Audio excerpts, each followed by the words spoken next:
Bom dia, gente. Mais um fim de semana que passou. Espero que todo mundo tenha passado o fim de semana muito tranquilo, em paz, com a família, aproveitado bem. Vou voltar a fazer mais uma gravação sobre as coisas da Bíblia. Estamos falando de Gênesis, né?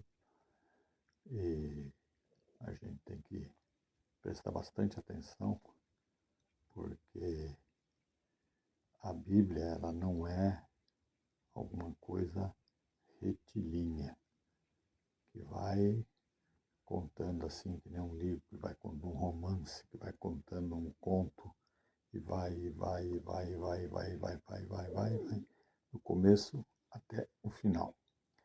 A Bíblia, ela é redundante, né? Ela esgota o assunto em si, ela faz uma análise do assunto em si.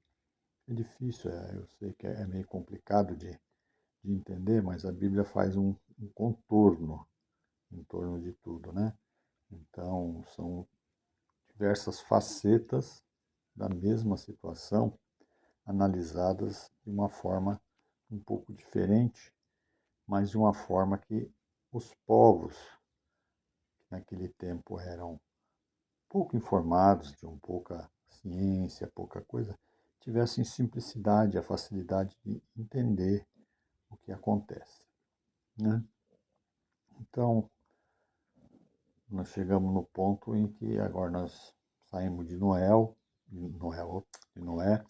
e vamos chegar na Torre de Babel, né?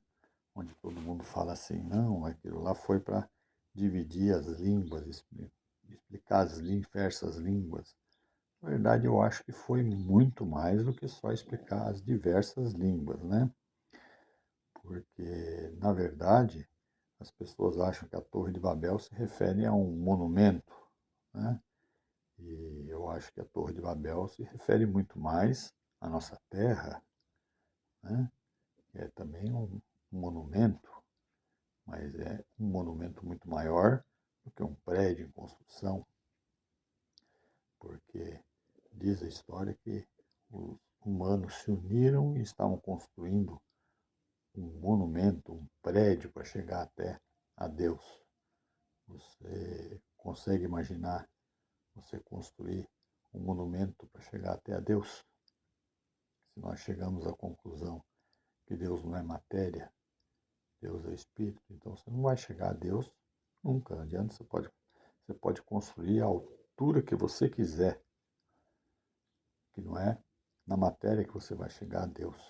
Você vai chegar a Deus na parte de espírito, na parte que é o nada, que nós temos dentro da gente, o nada.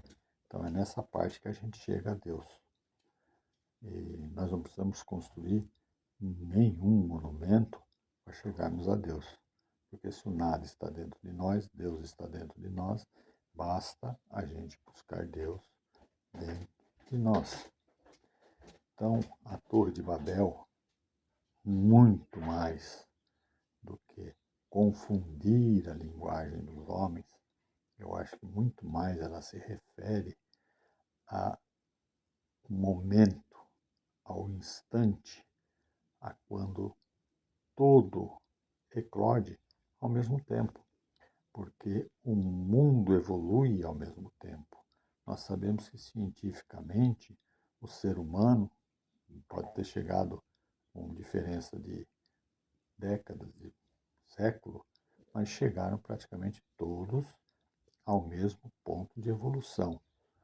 Então, o que a Torre de Babel quer dizer para mim, na minha intenção de explicar para vocês, é que a Torre de Babel, muito mais do que língua, a Torre de Babel se refere à evolução da raça humana em diversos pontos do globo terrestre, em diversos pontos do globo. Como a raça humana surge, então, em diversos pontos do globo, logicamente, em cada lugar as pessoas se entendem com uma linguagem diferente, se compreendem com uma linguagem diferente.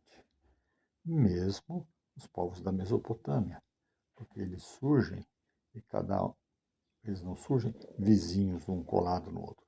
Eles surgem separados em diversas localidades, na África, na Ásia, na América. Então os povos aparecem em diversas localidades e cada povo cria seus hábitos e sua língua. Então a Torre de Babel muito mais se refere a isso, de forma que quando os homens se encontram, realmente eles não se entendem, porque cada um fala a sua linguagem. Então, a diferença entre tudo isso é essa localidade, essa situação geográfica, onde cada um vivia isolado no seu ambiente e criou o seu sistema de falar, o seu sistema de se organizar, o seu sistema de viver. Essa é a diferença. Então, a Torre de Babel é que os homens não se entendem realmente, porque cada um tem um jeito diferente de ver, muitas vezes a mesma coisa. Entendeu? Então, hoje, nós sabemos que somos diversas raças. Né?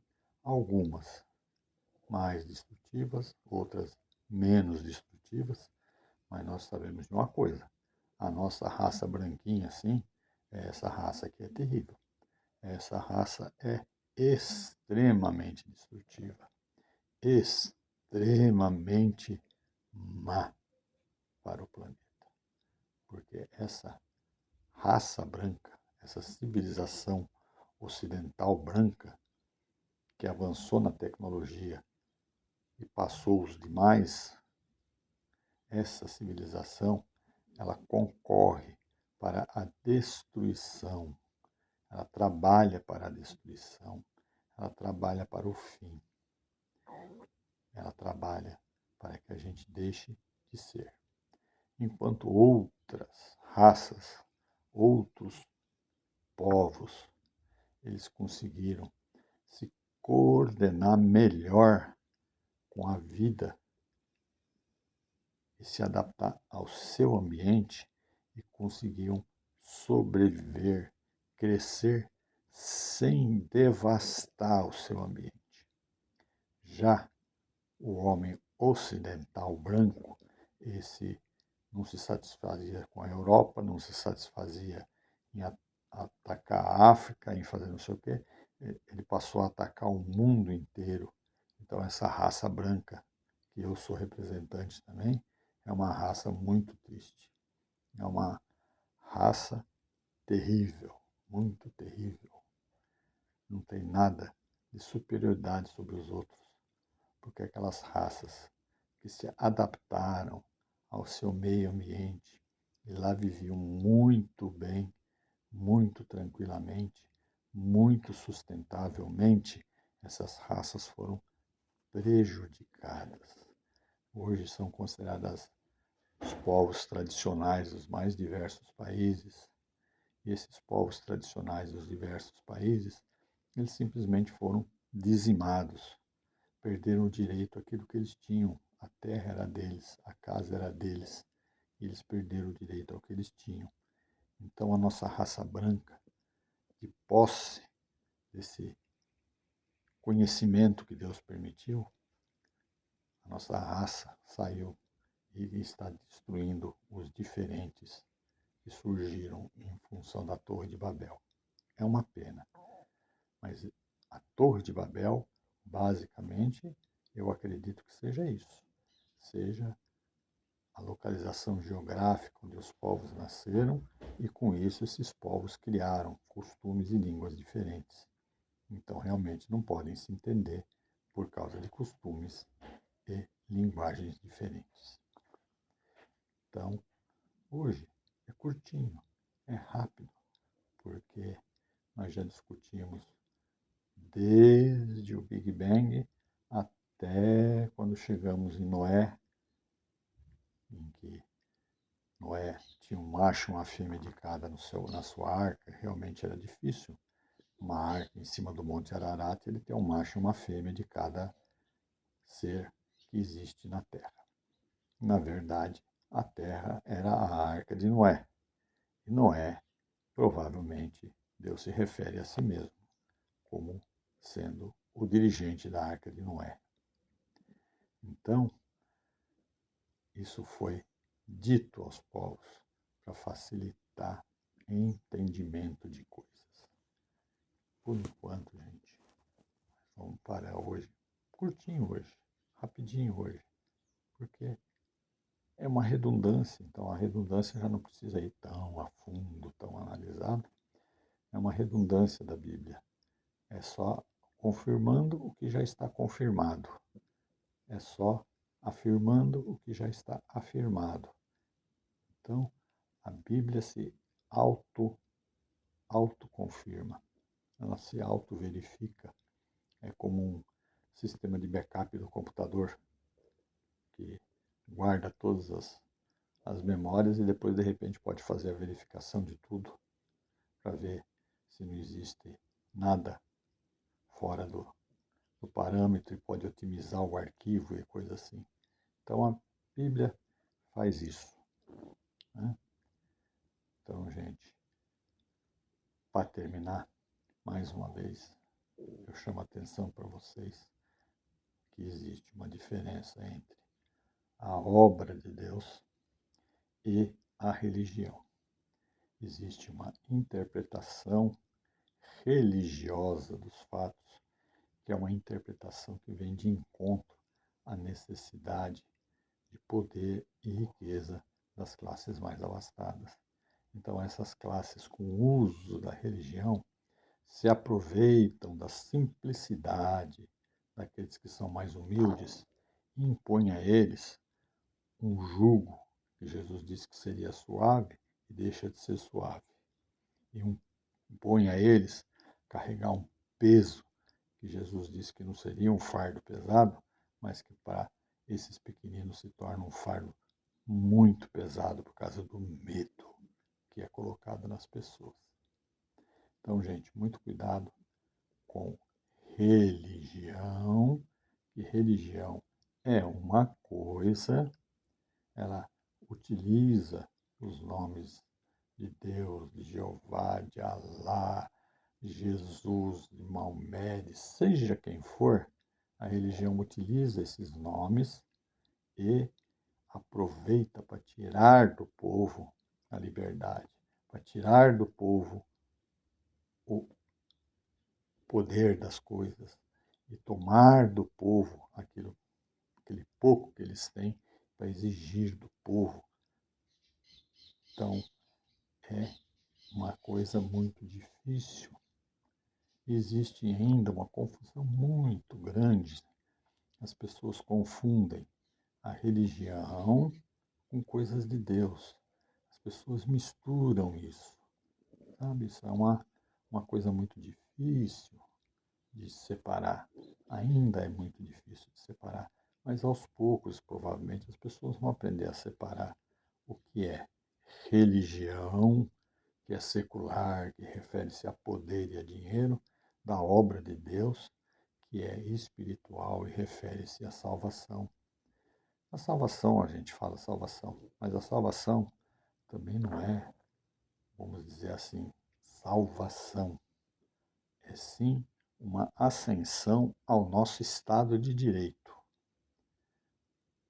Porque nós, como templo de Deus, porque Deus está dentro de nós e o nosso arcabouço é um templo, nós, como templo de Deus, se nós utilizarmos bem o nosso corpo, com aprender bem com o Espírito Santo e não destruirmos, não mancharmos o nosso corpo, nós ascenderemos a Deus. Se ao contrário nós fizermos, muito provavelmente nós não teremos parte nessa ascensão que é, vamos dizer assim, é a sequência natural da coisa. E sim, nós teremos parte em uma outra parte da coisa, que talvez nem seja o inferno, porque a gente não sabe como é que vai funcionar isso, né? Cada na Bíblia eles falam de Hades, Dante fala de inferno e coisas assim. Mas uma coisa é certa: quando chegar o momento, haverá, de alguma forma, que separar o que é e quem é, de forma que nós seremos escolhidos para algum tipo de nova situação, enquanto outros não serão escolhidos para esse tipo de nova situação. E tudo isso com base que a gente quer dar conforto para esse invólucro que está aqui fora. Olha que coisa gozada, né? Deus nos dá um espírito e nos coloca nesse invólucro. E com esse invólucro ele mede a nossa capacidade de poder ascender ou não. Então, gente, muito cuidado para não misturar religião com vontade de Deus. Por enquanto, muito obrigado. Amanhã a gente continua conversando sobre outras coisas.